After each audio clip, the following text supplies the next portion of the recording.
Okay, so I went to the main menu, there's a versus mode, and I did some practicing, so I'm better. We'll see how this goes. As darkness falls, your fellow exiles stand together, clad in the remnants of the rites. Preparations are set, however everything is still in calm. Soon they grow restless. I keep telling you, there's nothing here. We're a bunch of idiots, we are. We traveled all this way for nothing. I don't think we did. Look up.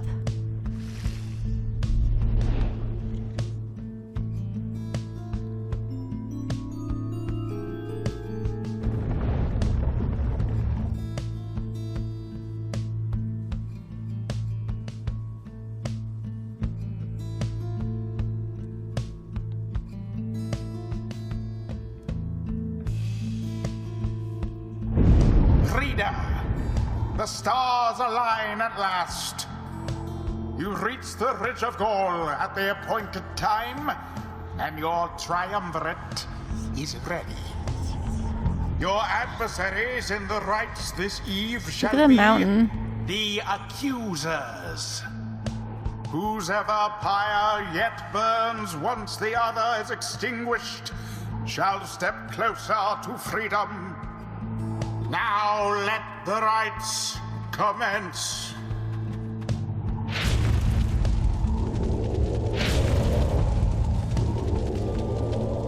Let's do this. Stars are aligned and your pyre burns bright. Across from your companions appear several others also clad in remnants, your adversaries in the rites. Everyone ready? Let's hope so. Be still. We have a visitor. The one whom she refers to steps forward. At last, the Nightwings grace us with their presence. The name of the triumvirate in blue. It seems your fellow exiles have assumed their identity, so they're the Nightwings.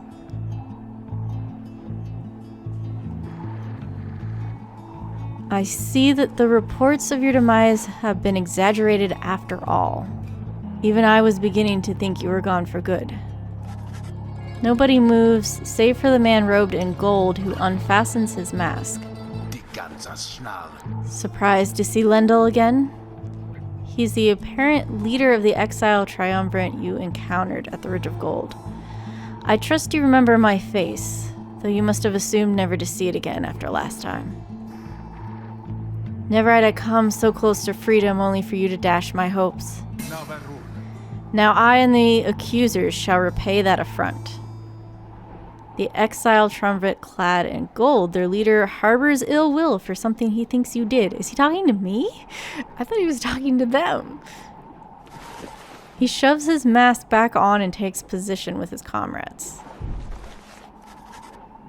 It is time. From the shadows, you clutch the Book of Rites and focus on the task at hand. Okay. Let's do this. Begin. Switch. Nope. That was dumb. That was dumb. Switch. I still haven't figured out. They lose their aura. Their aura, and I don't understand why. Oh, just throw yourself in. The accusers underestimated you. You can throw it, but sometimes it doesn't seem like you can throw it in instead of shoving yourself in. Get out of the way! You don't have an aura. That's fine. Take her out. There goes the orb. Shit. You can't hit me from all the way over here. I don't understand, like, how do you switch without passing? I'm not even sure that's a thing.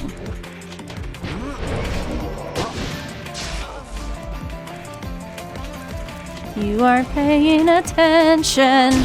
With grace. No, I will not accept defeat from you again. Hear me, accusers, stand your ground. Let your auras burn and rage. Oh, great. It seems that you have flustered the accusers. We have rattled them. They mean to draw us out. Then we'll just have to run more circles around them. Have you any idea Fling, what yep. that Lendl did to deserve his exile?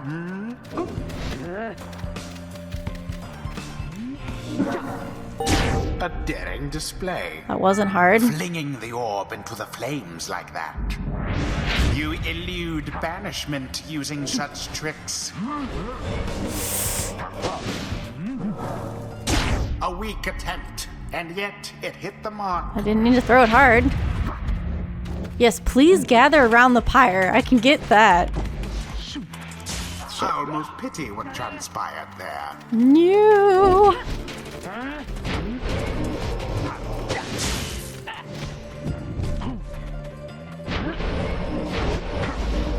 By the way, do not take Greentail. Who has the ball?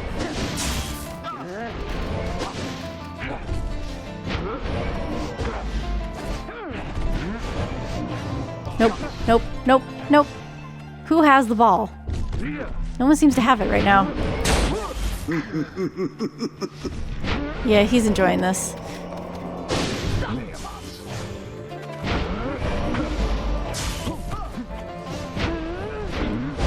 Get out of the way. Zap.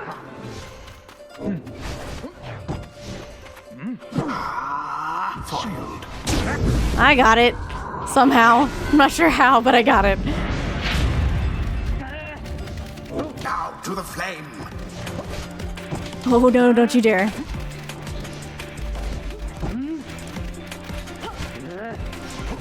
Yes! Their flame has died a little. Die little. No more than a lick of flame remains. Get out of there. Help.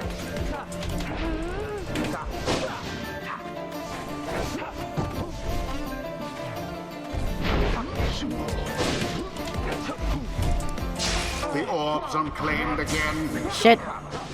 Help. Nope, nope, nope, nope. Come on, come on, come on, come on.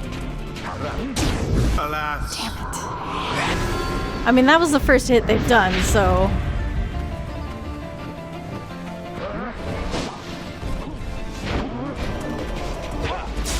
Alas for Lendl. Move! Oh, damn it.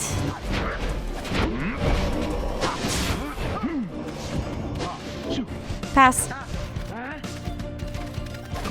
I got it. And it is done. There we go. You have prevailed.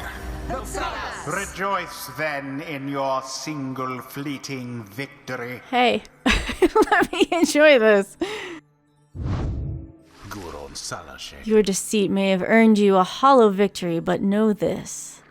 The accusers will not forget your wickedness, and when we next meet you, you will rue the day. Bask now in the wisdom of the scribes. Oh, now we have stuff. The exiled Jodariel has gained enlightenment. Only the enlightened can regain their freedom. Okay, so you have to have a full bar, I guess? We have withstood worse nights than this. The few is strange. Oh, choose a mastery. Long stride. Sins of the following emperor. Rites masteries enhancing a demon's strength and physical powers. Or boons of the first exile. Rites masteries enhancing a demon's spirit and sheer force of will. After banishing an adversary, Jordell instantly recovers all her stamina. That would be nice. After using her rush to lunge forward, Jordell can rush again right away. That could also be really useful. I kind of like...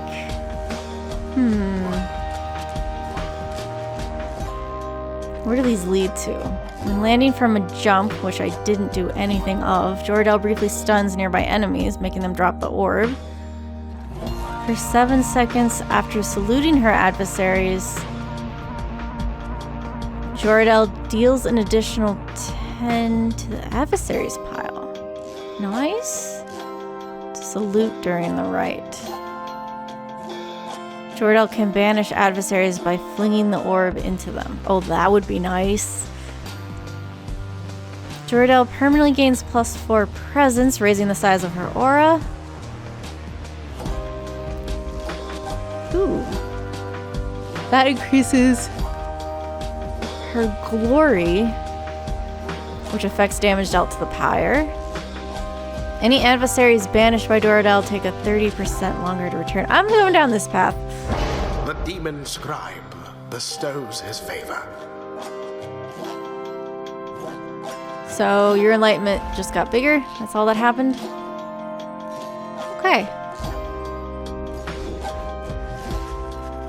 After the rites, the accusers disappear into the darkness. As you return to the wagon in the still night sky, you see a single star burns brighter than the rest, beckoning you onward.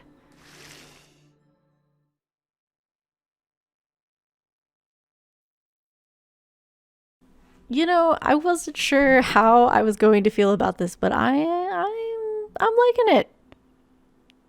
I'm interested in what's going on here.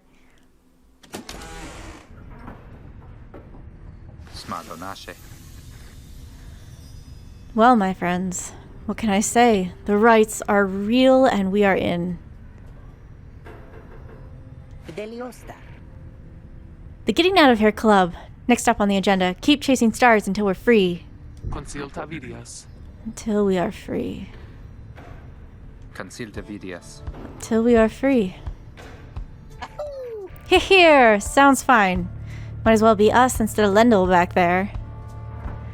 The cold-mannered head of the accusers bears a grudge against the Nightwing, so he was talking to them. Anyway, guess we better start packing. As the others go about their business, Hedwyn turns to you. Reader, come walk with me while the stars are still out. You and Hedwyn walk in silence for a time before he speaks up. You have questions. Come, ask away. We need you in this for the long haul. Hedwyn wishes to know if anything is troubling you. So, I did watch somebody else play this for a little while just to get an idea of whether or not I would like it, and I'm pretty sure we only get to ask one question. Ask why he was exiled. Ask how he got the wagon. Ask why you cannot conduct the rites yourself. You led your fellow exiles to the rites, yet they have not asked you to participate firsthand. Why? Ask what happens if you refuse to help. You're beginning to get the impression your participation is not optional. I want to ask all of these. This is very important. This is also... We got picked up by these people. I feel like this is important, even though I really want to ask this one. You ask Hedwyn what would happen if, say, hypothetically, you did not wish to help them any further in this quest. He mains eye contact and his smile. Good question, my friend. I'm gonna have a lot of time to discuss that and many other things, so he's not gonna answer any of those questions. I made you a deal. Read the stars for us again, and I'll tell you all about it on the way. You sense he speaks truly as he beckons toward the fading dark above. You gaze out the stars.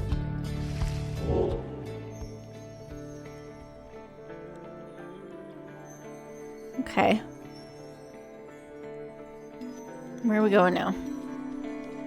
Jomer the Dusk Star. The Dusk Star burns bright over an ancient spring in Jormor Valley. That... not sure what that was that I was looking at. It's a long way north and west. We'll see if this old wagon's fit for it. Then he turns to the others. How's it going, Rookie? Imps fed, wheels clean. Status, Jody? No signs of howlers. Everything is secure.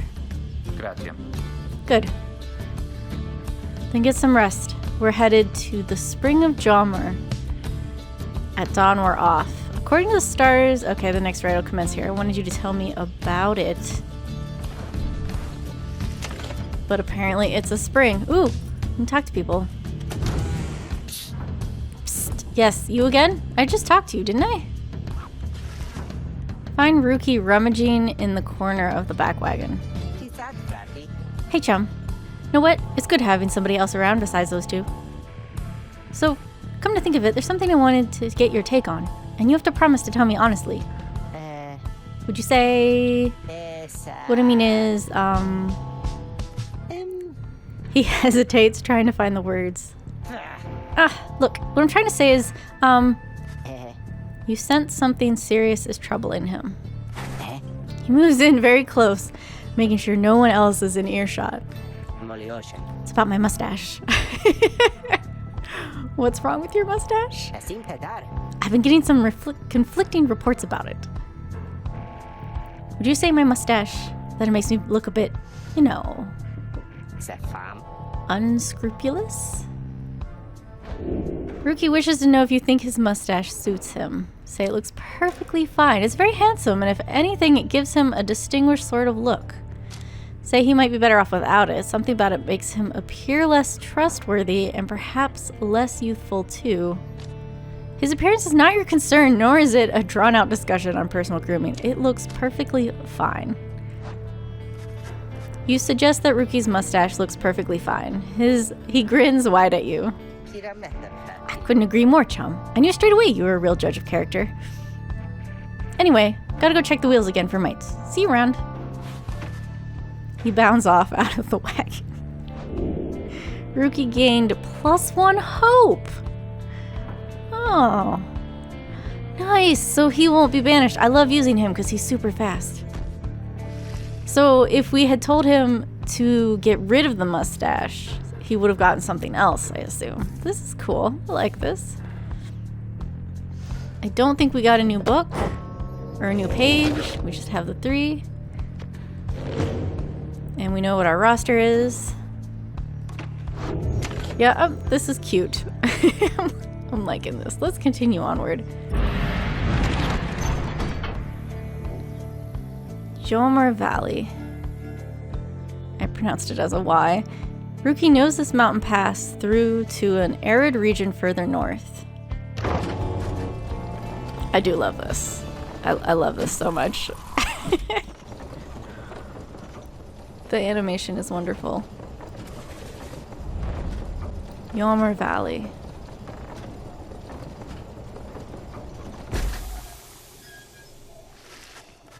Climate here in Jomar Valley is hot and uncomfortable. On top of that, exiled curs roam the sand-swept fossil land. Among the 8 scribes, the Alpha Chief, Yomar Manimane, took a special liking to this region. So someone likes it. We have a stowaway. Oh my god, she's cute. Home? Can we go home? She must have latched onto the undercarriage as you crossed the ridge. Her manner is odd, though you sense she means no harm. She must have overheard some of your fellow exiles' conversations. You need but say the word, Hedwyn. Come on, you can't be serious, Jody. She's just some kid who managed to climb aboard our wagon undetected, but still. Do it, Jody. What? Jodriel approaches the girl and looms over her. Listen to me, girl. We cannot guarantee that we shall get you home, or any one of us, but at present we have room for you and adequate provisions. Oh, you may accompany us for the time. I totally thought this was going in a completely different direction. Jodriel leaves without awaiting a response, presumably to make room in the wagon for your new guest. The stowaway is overjoyed at this. I can see. Really? You're so kind. You are most kind. To someone you just met, like me. May the 8 scribes smile upon you all. Some revere them as gods, believing they bound themselves to exile so that others could live free. She claps her hands, bursts into laughter, and performs some sort of dance. Ruki stares at all of this and leans in close to Hedwyn. Hey, so, what gives? First the reader, now we're taking her along? What, we're gonna take every might-bitten drive imp we find now, too? Easy, Ruki. I think he'd want for us to bring this one along. Who? Sandalwood? The apparent name of some mysterious informant of Hedwyn, Jodriel, and Ruki. I thought you said he asked we find someone to fit in every type of mask. Near as I can tell, yours would fit her just fine. He asked that we use our best judgment. Besides, we send her away, she'll go telling anyone she finds about us. We can't risk that right now. So, can I come in? It's very hot, and I'm a little thirsty, and a little tired too. Yes, you are welcome here with us. One question though, what do we call you? Well, this is embarrassing, I think, but I don't know for sure. It's just back home, they called me lots of names, like for the color of my hair. They made fun of you just because you got gray hair? That's it! My name rhymes with gray. It's just they called me lots of names. You sense the girl is struggling to recollect a certain name she felt best suits her. You think you can help the stowaway girl make peace with her name. May. I like May. She looks like she could be a May. Kay. She could definitely be a Fae, of that you have no doubt. I like Fae too. Day. Consider other possibilities. There are other names ending in A of which you are aware. Zay. Shay. Ray. I like Faye. You suggest the stowaway's girl name is Faye. She is a young vagabond girl with an odd manner and an unshakable sense of curiosity. Why, that's it. My name is Faye. Where I'm from, they called me Faye the Fair. But I guess maybe you don't have to say that part, because I didn't really like it. Your fellow exiles decide to bring Faye along for now. She almost collapses from exhaustion, so we take her in and show her somewhere she can rest. I wonder if the name you pick for her determines some of her attributes?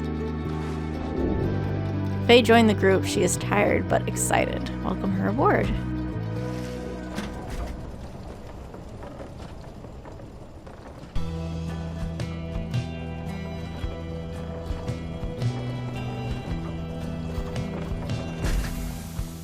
Every time it makes that sound, I think it broke.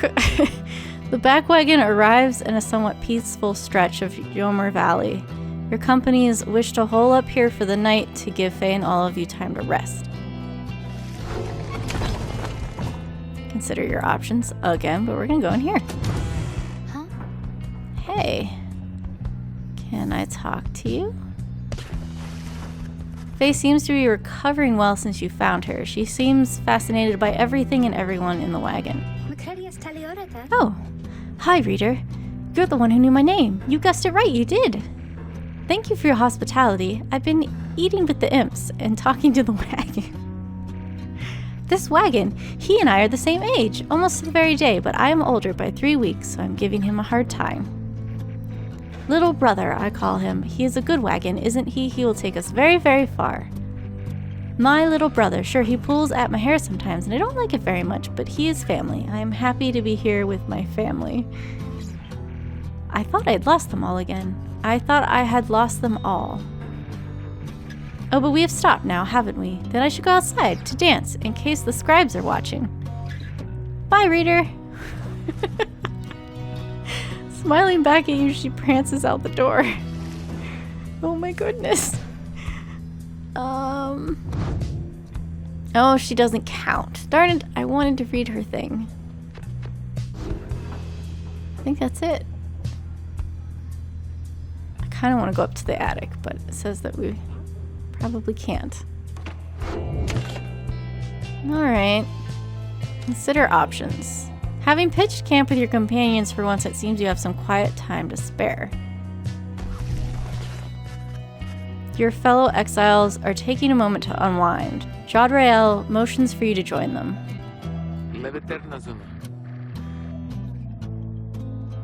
Best get used to your new life here, reader. We seldom get such moments of reprieve. Perhaps some further study of that book shall pass the time. You could join me for a little stroll if you're feeling up to it. Always something to be foraged around here. Or you could teach us more of what you know, prepare us for the next rite. In any case, we do what we can to stay busy. Keeps the sense of isolation well at bay. Oh, that word. Alright. Keeps the sense of isolation well at bay. At certain junctures, you may choose from several vocations. Okay. Forage for resources. Search the surrounding area for valuables to add to your wagon's backstash of goods. We still don't know how we're going to use these. Study in private. Hone your skills as a reader to grant small global bonuses to your fellow exiles during the rites. That could be extremely important. Mentor a companion. Teach your fellow exiles of the old ways to raise their individual rank in the rites more quickly.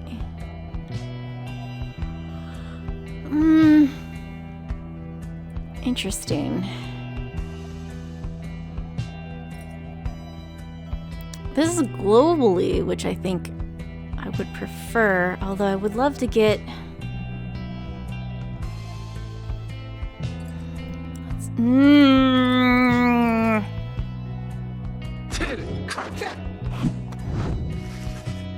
Having gleaned knowledge from the Book of Rites, you can impart some of its teachings. As each exile's path toward enlightenment is personal, you'll have to mentor them one at a time.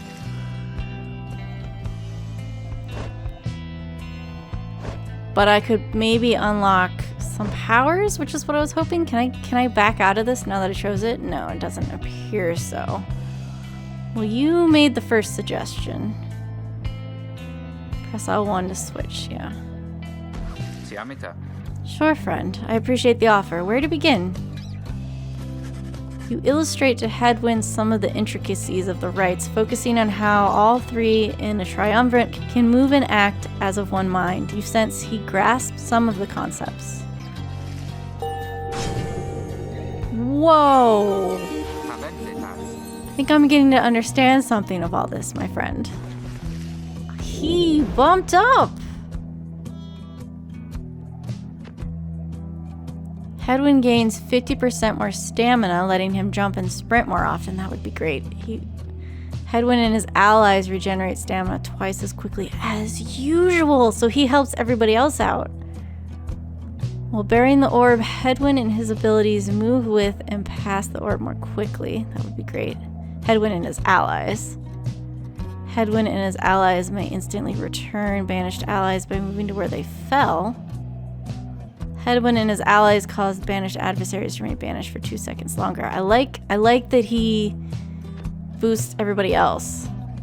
When power casting, Hedwyn's aura travels in a wider, longer line than usual. If Hedwyn jumps into airborne adversaries, he banishes them. Ooh. After Hedwyn douses the adversary's pyre, he recovers equal to 50%. Ooh. Oh, I like him as a support. Thank you for the lesson, my friend. It's given me a lot to think about.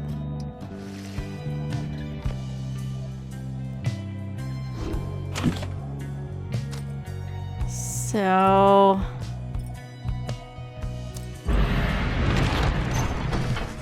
the path leading further west splits off, and once again your fellow exiles turn the choice of where to go over to you.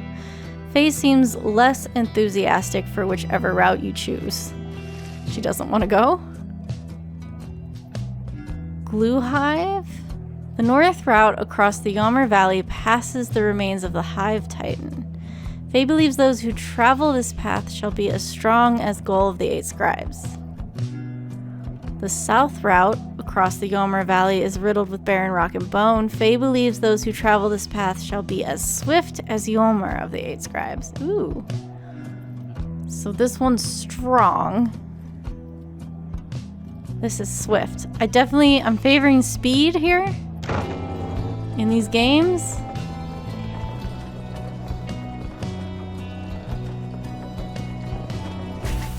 So I'm going that way. Faye's behaving stranger than usual as you traverse the barren wastes of the Fall Flat.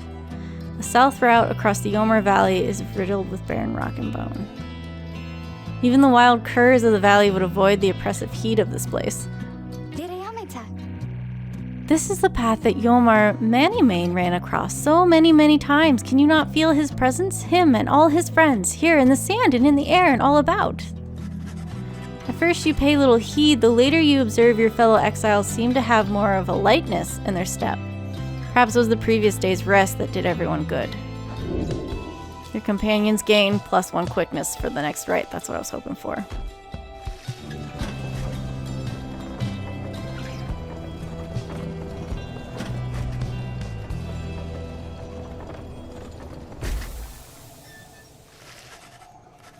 En route to the spring of Yomar, you hear all about the roving slug market which appears to be nearby. Ruki insists you take a look after you settle in. Okay. Page revealed the last emperor. We should read that. I'm gonna check out this book and then I will talk to you, okay?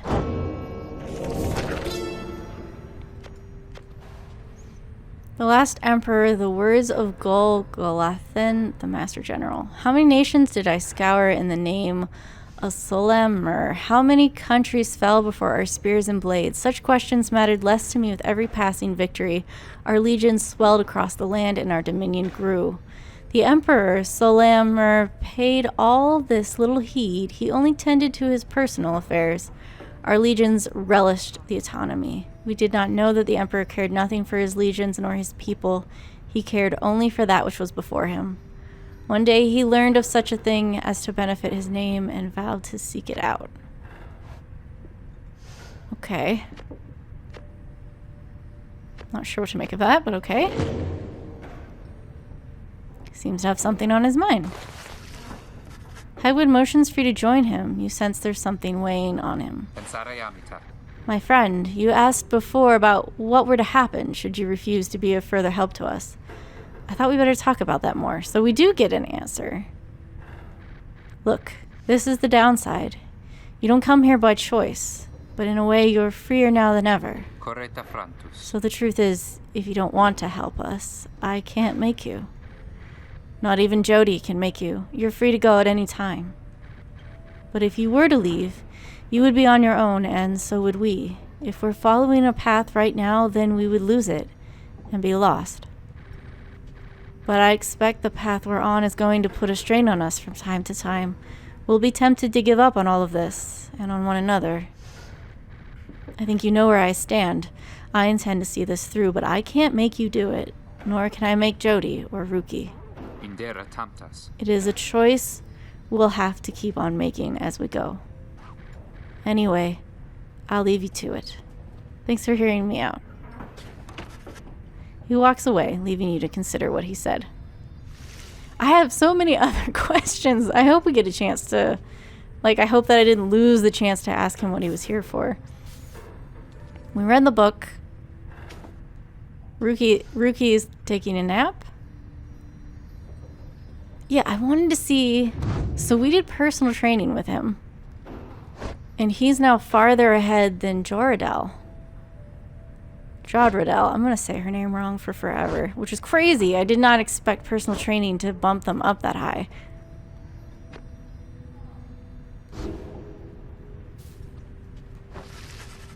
You observe the man slumped in the corner of the wagon, bearing some sort of stringed instrument. You sense he lives, but nothing more. It seems inopportune to ask about him now. Why not? He's just sitting there. Oh my god, I can interact with these guys? They don't like it. No, it says no.